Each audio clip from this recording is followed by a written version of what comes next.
സുകുമോദേവി സീരിയലിന്റെ ഇന്നത്തെ എപ്പിസോഡ് റിവ്യൂയിലേക്ക് എല്ലാവർക്കും സ്വാഗതം.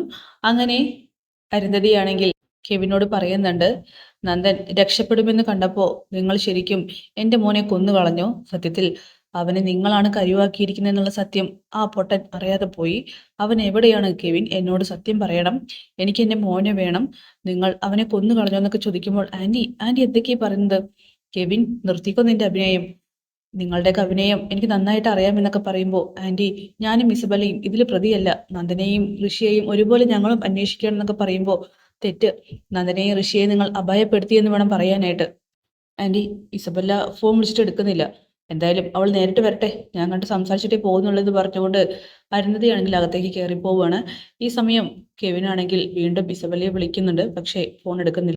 പിന്നീട് മന്ത്രി രാധാകൃഷ്ണനെ കാണാനായിട്ട് ദേവികയും സിദ്ധാർത്ഥനും വന്നിരിക്കുകയാണ്. ഈ സമയം ദേവികയോട് രാധാകൃഷ്ണൻ വളരെ മോശപ്പെട്ട രീതിയിലാണ് സംസാരിക്കുന്നത്. പാർലമെന്റിന്റെ മീറ്റിംഗ് ഉണ്ടായിട്ട് ദേവിക പോയോ? ഇല്ല സർ, ഞാൻ അതിനുള്ള റീസൺ പറഞ്ഞിട്ടുണ്ടായിരുന്നു. ഓരോ റീസൺ ഇതൊന്നും മുഖവരയ്ക്ക് എടുക്കാവുന്ന കാര്യമല്ല. ഇന്ന് കുടുംബശ്രീയുടെ മീറ്റിംഗ് ഉള്ളതല്ലേ, പോകുന്നില്ലേ? ആ പോണ്ട് സർ. എന്താ ഇപ്പൊ പ്രത്യേകിച്ച് കാര്യം? അത് നന്ദന്റെ മിസ്സിംഗ് കേസിനെ കുറിച്ച് സംസാരിക്കാനായിട്ടാണ് രാധാകൃഷ്ണൻ ഞങ്ങൾ വന്നിരിക്കുന്നത് എന്നിങ്ങനെ സിദ്ധാർത്ഥൻ പറയുമ്പോൾ, അതിലിപ്പോ എന്താ, പോലീസുകാരെ വെച്ച് അന്വേഷിക്കണം. ഇല്ല, അവൻ എവിടെയാണെന്നുള്ള കാര്യം ഇതുവരെയും ഒരു സൂചന പോലും കിട്ടിയിട്ടില്ല. ഓ, ആ ഇസബല്ലയെയും നന്ദനെയും കുറിച്ചിട്ടുള്ള വീഡിയോസൊക്കെ പാർട്ടിയിൽ തന്നെ വളരെ വലിയ ചർച്ചയിലാണ് പോയിക്കൊണ്ടിരിക്കുന്നത്. അങ്ങനെ ദേവികയും സിദ്ധാർത്ഥനും ഒന്നും മിണ്ടുന്നില്ല. പിന്നീട് ദേവികയെക്കുറിച്ച് മോശപ്പെട്ട രീതിയിലുള്ള അഭിപ്രായങ്ങളൊക്കെ പറയുമ്പോൾ, ഒരിക്കലും ദേവിക നല്ല MLA അല്ല എന്നുള്ള കാര്യം ജനങ്ങളുടെ ഭാഗത്തു നിന്നും ഇതുവരെയും ഉണ്ടായിട്ടില്ല എന്നിങ്ങനെ രാധാകൃഷ്ണനോട് സിദ്ധാർത്ഥൻ പറയുന്നു. അത് പിന്നെ സ്വന്തം മരുമകളുടെ തെറ്റും കുറ്റവും അമ്മായിച്ചനെ മുഖത്ത് നോക്കിയിട്ട് ആരെങ്കിലും പറയുമോ എന്നിങ്ങനെ രാധാകൃഷ്ണൻ ചോദിക്കുകയാണ്. നിങ്ങളുടെ കുടുംബകാര്യം പാർട്ടിക്കകത്ത് വലിയ തലവേദനയായിരിക്കുകയാണെന്നൊക്കെ പറയുമ്പോൾ രാധാകൃഷ്ണൻ, അതൊക്കെ അവിടെ ഇരിക്കട്ടെ, എനിക്ക് CM-നെ കണ്ടൊന്ന് സംസാരിക്കണം. എന്ത് സംസാരിക്കണമെന്ന്? എൻ്റെ മോനെ കാണാതായതിന് പിന്നിൽ അന്വേഷണം ഊർജിതമാക്കാനായിട്ട് അദ്ദേഹത്തിനെ കണ്ട് സംസാരിക്കണമെന്ന് പറയുമ്പോൾ, ഏയ് ഒരിക്കലും പറ്റില്ല. അദ്ദേഹം എന്തായാലും 5 മണിക്ക് ശേഷം വീട്ടിലുണ്ടാകും. പക്ഷേ ഈ കാര്യം സംസാരിക്കാനായിട്ട് പറ്റില്ല. ഇത് സില്ലി കാര്യമല്ലേ എന്നൊക്കെ ചോദിക്കുമ്പോൾ സിദ്ധാർത്ഥനാണെങ്കിൽ ദേഷ്യം വരികയാണ്. എടാ രാധാകൃഷ്ണ, നീ പേഴ്സണൽ ആയിട്ടുള്ള കാര്യങ്ങളിൽ ദേഷ്യം കാണിച്ച് ഞങ്ങൾ ഈ കാര്യത്തിൽ സഹായിക്കാതിരിക്കാമെന്ന് കരുതണ്ട. നീ അല്ലെങ്കിൽ മറ്റൊരു മാർഗത്തിലൂടെ ഞാൻ CM-നെ കണ്ടിരിക്കും. പക്ഷെ നീ ഒരു കാര്യം ഓർത്തോ, ഒരു പ്ലേറ്റിൽ ഉണ്ടും ഒരേ പായയിൽ കിടന്നും നമ്മൾ രാഷ്ട്രീയ പ്രവർത്തനം നടത്തി ഇതുവരെ എത്തിയവരാണ്.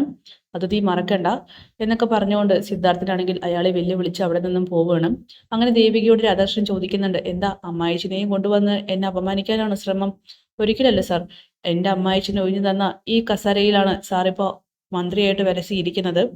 പിന്നെ അദ്ദേഹത്തിന്റെ ആദർശം കൊണ്ട് മാത്രം ഒഴിഞ്ഞു തന്ന സീറ്റിലാണ് ഞാൻ MLA ആയിട്ടും ഇരിക്കുന്നത്. അതൊന്നും മറന്ന് പ്രവർത്തിക്കാതിരുന്നാൽ സാർക്ക് നല്ലതെന്ന് പറഞ്ഞുകൊണ്ട് ദേവികയാണെങ്കിൽ അവിടെ നിന്നും പോവുകയാണ്. അങ്ങനെ ആന്റി ഇരിക്ക്, ഒരു കോഫി എടുക്കട്ടെ എന്നൊക്കെ കെവിൻ ചോദിക്കുമ്പോൾ, എനിക്ക് കോഫിയല്ല വേണ്ടത്, എനിക്ക് എൻ്റെ മോനെ വേണ്ടതെന്ന് പറയുമ്പോഴേക്കും അവിടേക്ക് ഐസക്കും ഇസബല്ലയുടെയും കാറ് വരികയാണ്. കെവിൻ വേഗം തന്നെ പുറത്തേക്ക് പോയിട്ട് അരുന്ധതി വന്നിട്ടുണ്ടെന്നും കലിപ്പിലാണെന്നും അവരുടെ ഉദ്ദേശത്തെക്കുറിച്ചൊക്കെ തന്നെ പറയുന്നു. അതിനിപ്പോൾ നമ്മൾ എന്ത് ചെയ്യാനാണ് എന്ന് പറഞ്ഞുകൊണ്ട് ഐസക് ആണെങ്കിൽ അവിടെ നിൽക്കുമ്പോൾ ഇസബല്ല വേഗം തന്നെ അകത്തേക്ക് കയറി പോകുന്നുണ്ട്. ആ മേഡം, മേഡം എപ്പോൾ വന്നു? ഞാൻ എപ്പോൾ വന്നു, എങ്ങനെ വന്നു ഇരിക്കട്ടെ. എൻ്റെ മോൻ എവിടെ? എനിക്ക് എൻ്റെ മോനെ കാണണം. എവിടെയാ നീ അവനെ മറച്ചു വെച്ചിരിക്കുന്നത്? മേഡം, മേഡം എന്തൊക്കെയാ പറയുന്നത്? ഞങ്ങൾ അവനെ മാറ്റി വെച്ചിട്ടില്ല, എവിടേക്ക് തട്ടി കൊണ്ടുപോയിട്ടുമില്ല. നന്ദനെയും ഋഷിയെയും മേഡത്തിനെ പോലെ തന്നെ ഞങ്ങളും അന്വേഷിച്ചു കൊണ്ടിരിക്കുകയെന്ന് പറയുമ്പോൾ, ഒരുത്തന്റെ അഭിനയം ഞാനിപ്പോൾ കണ്ടു കഴിഞ്ഞുള്ളൂ, ആ കെവിന്റെ. ഇനി നീ എൻ്റെ മുന്നിൽ അഭിനയിക്കാൻ നിൽക്കണ്ട എന്നൊക്കെ പറയുമ്പോൾ ഇത് കേട്ട ഐസക് അങ്ങോട്ട് വരികയാണ്. ഇസബൽ ഇതിൽ തീർത്തും നിരപരാധിയാണ്. എന്ത് നിരപരാധി? എങ്കിൽ പിന്നെ മേഡം ഒരു കാര്യം ചെയ്യും, ഒരു പരാതിയും കൂടി തായോ, ഋഷിയെ കാണാനില്ലെന്ന് പറഞ്ഞിട്ട് ഞാൻ അന്വേഷിക്കാമെന്നിങ്ങനെ ഐസക് പറയുമ്പോൾ, ആദ്യം തന്ന പരാതിയിൽ എന്തെങ്കിലും നടപടി ഉണ്ടായോ സർ എന്നിങ്ങനെ അരുന്ധതി ചോദിക്കുന്നു. ഇത് കേട്ട് ഐസക് പറയുന്നുണ്ട്, ഞങ്ങൾ എന്ത് ചെയ്യാൻ പറ്റും? നന്ദനെയും ഋഷിയെയും ഒരേ സമയം കാണാതായിരിക്കുന്നു. എനിക്ക് തോന്നുന്നത് നിങ്ങളാണ് ഋഷിയുടെ പിന്നിലുള്ള യഥാർത്ഥ പ്രതിയെന്നാണ്. കാരണം നിങ്ങൾ നിങ്ങളുടെ മകനെ സേഫാക്കാൻ വേണ്ടിയിട്ട് എയർപോർട്ടിൽ നിന്നും നിങ്ങളുടെ ആളുകളെ ഉപയോഗിച്ച് തന്നെ മാറ്റി നിർത്തിയിരിക്കുന്നു. അവസാനം അത് കെവിന്റെയും ഇസബല്ലയുടെയും തലയിലിട്ട് സ്വയം രക്ഷിക്കാനും മകനെ രക്ഷപ്പെടുത്താനും നോക്കുകയാണെന്നൊക്കെ പറയുമ്പോൾ, ഓ കൊള്ളാം, എന്തായാലും ഐസക്കിന്റെ കെട്ടിച്ചമച്ചുള്ള കഥ കൊള്ളാം. പക്ഷെ ഒരു കാര്യം താൻ മനസ്സിലാക്കിക്കോ, സ്വയം രക്ഷിക്കാനായിട്ട് എൻ്റെ നേർക്ക് പഴിചാരിയിട്ട് മരുമകളെ രക്ഷിക്കാമെന്ന് കരുതണ്ട എന്നൊക്കെ പറയുമ്പോൾ ഇത് കേട്ട് ഐസക് ചോദിക്കുന്നുണ്ട്, അല്ല മാഡത്തിന് എന്ത് ചെയ്യാൻ പറ്റും? ഞാൻ എന്ത് ചെയ്യും, എങ്ങനെ ചെയ്യുമെന്ന് എൻ്റെ ഹിസ്റ്ററി പരിശോധിച്ചാൽ അറിയാൻ പറ്റും. അറിയാം, മന്ത്രിതലത്തിൽ വരെ വകുപ്പ് തീരുമാനിക്കാൻ കഴിവുള്ള ആളായിരുന്നു അരുന്ധതി എന്ന്. പക്ഷെ ഇപ്പോൾ അതിനൊന്നും ഒരു പ്രസക്തി ഇല്ലല്ലോ മാഡം. എല്ലാം കൈവിട്ടു പോയില്ലേ? ഇപ്പൊ പഴയ പ്രതാപവും പദവിയൊന്നുമില്ലല്ലോ എന്ന് ചോദിക്കുമ്പോൾ അരുന്ധതി പറയുന്നുണ്ട്, എങ്കിൽ പിന്നെ തനിക്ക് കാണണോ? തൻ്റെ യൂഹങ്ങളൊക്കെ തന്നെ തെറ്റാണെന്ന് നമുക്ക് നോക്കാം എന്ന് പറഞ്ഞുകൊണ്ട് അരുന്ധതി വേഗം തന്നെ ഫോൺ എടുക്കുകയാണ്. ഇസബല്ലയാണെങ്കിൽ അത് മനസ്സിലാക്കിക്കൊണ്ട് വേഗം വരുന്നുണ്ട്. മേഡം കടുത്ത തീരുമാനമൊന്നും എടുക്കല്ലേ, പാപ്പനൊന്ന് മാറി നിന്നേ, മേഡത്തിനോട് ഞാൻ സംസാരിച്ചോളാം എന്ന് പറഞ്ഞുകൊണ്ട് അവിടെ നിന്നും ഐസക്കിനെ മാറ്റുകയാണ്. ഐസക്കാണെങ്കിൽ കുറച്ചങ്ങോട്ട് മാറി നിൽക്കുന്നുണ്ട്. അങ്ങനെ ഇസബല്ലയോട് അരുന്ധതി പറയണം, ഇസബല്ല, നീയൊക്കെ എവിടം വരെ കളിക്കുമെന്നും ആരെയും കൊല്ലം മടിക്കില്ല എന്നും എനിക്ക് നന്നായിട്ട് അറിയാം. നന്ദനിൽ നിനക്കുള്ള ഉദ്ദേശവും എനിക്കറിയാം. അതുകൊണ്ട് എൻ്റെ മോനെ എനിക്ക് കിട്ടിയിരിക്കണം. ഞാൻ അവനെ കാത്തിരിക്കുകയാണ്. അവൻ എൻ്റെ മുന്നിൽ വന്നില്ലെങ്കിൽ പിന്നീട് അരുന്ധതി പ്രവർത്തിക്കാൻ പോകുന്നത് എന്തൊക്കെയാണെന്ന് എനിക്ക് പോലും അറിയില്ല. രണ്ടെണ്ണത്തിനെയും ഞാൻ കൊടുക്കും.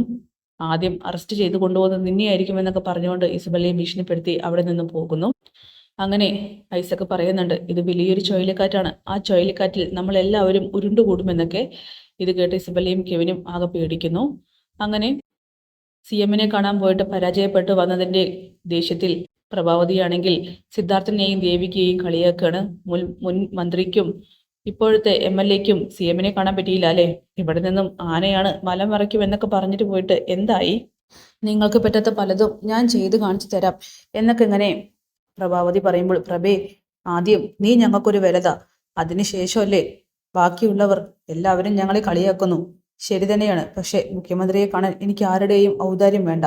3 ദിവസത്തിനുള്ളിൽ അമ്മേ മുഖ്യമന്ത്രിയെ കണ്ടിരിക്കുമെന്നൊക്കെ ദേവികയും പറയുമ്പോൾ, 3 ദിവസമോ? അതിനുള്ളിൽ നന്ദനെ തട്ടിക്കൊണ്ടുപോയവർ അവരെ എന്തെങ്കിലും ചെയ്തിട്ടുണ്ടെങ്കിൽ നീ ആരോട് എന്തുപോയി സമാധാനം പറയും? നിങ്ങളാരും ഒന്നിനും ഇറങ്ങണ്ട, ഞാൻ തന്നെ ഇതിന് പുറകിൽ ഇറങ്ങുമെന്ന് പറഞ്ഞുകൊണ്ട് നമ്മുടെ പ്രഭാവതിയാണെങ്കിൽ വാശി പിടിക്കുകയാണ്. നീ എന്തു ചെയ്യുമെന്ന് നീ പറയുന്നത്? ഞാനും പ്രതിപക്ഷത്തിന് വേണ്ടി മത്സരിച്ചവളല്ലേ, എനിക്കും പലതും ചെയ്യാൻ കഴിയും സിദ്ധു. നിങ്ങളുടെ ഒന്നും സഹായമില്ലാതെ എൻ്റെ മോനെ ഞാൻ കണ്ടെത്തിയിരിക്കുമെന്നൊക്കെ പറയുമ്പോൾ, എങ്കിൽ പിന്നെ നീ എന്താന്ന് വെച്ചാൽ ചെയ്യേ, പത്രസമ്മേളനമോ മറ്റോ എന്താന്ന് വെച്ചാ. പക്ഷെ ഒരു കാര്യം ഓർത്തോ, നീ ഞങ്ങളെ എല്ലാവരെയും കുറ്റപ്പെടുത്തുന്നു. തൻ്റെ ഈ ദുരവസ്ഥയ്ക്ക് കാരണം നീ ഒറ്റയൊരുത്തിയാണെന്നൊക്കെ പ്രഭാവതിയുടെ മുഖത്ത് നോക്കിയിട്ട് സിദ്ധാർത്ഥൻ വെട്ടിത്തുറന്ന് പറയുകയാണ്. സിദ്ധു, നീ എന്താ ഉദ്ദേശിക്കുന്നത്? മോൻ, സ്വന്തം മോൻ ചീത്ത കൂട്ടുകെട്ടത്തിലേക്ക് പോകുന്ന സമയത്ത് ഭാര്യയെയോ അച്ഛനെയോ അറിയിക്കാതെ അവനെ ഇത്രത്തോളം കൊടുത്തിച്ചു. എന്നിട്ടിപ്പോ നീ ന്യായം പറയുന്നു. ഇതിൽ എവിടെയാ പ്രഭാവതി നിന്റെ മേലെ ന്യായം എന്നൊക്കെ ചോദിച്ചുകൊണ്ട് സിദ്ധാർത്ഥനാണെങ്കിൽ പൊട്ടിത്തെറിക്കുകയാണ്. പ്രഭാവതിക്ക് അത് തെറ്റാണെന്ന് മനസ്സിലാവുന്നുണ്ട്. അപ്പം എന്തായാലും അതൊക്കെ കാണിച്ചുകൊണ്ടാണ് എപ്പിസോഡ് അവസാനിക്കുന്നത്. കാത്തിരിക്കാം നാളത്തെ കിടിലൻ എപ്പിസോഡിനായിട്ട്. Bye bye.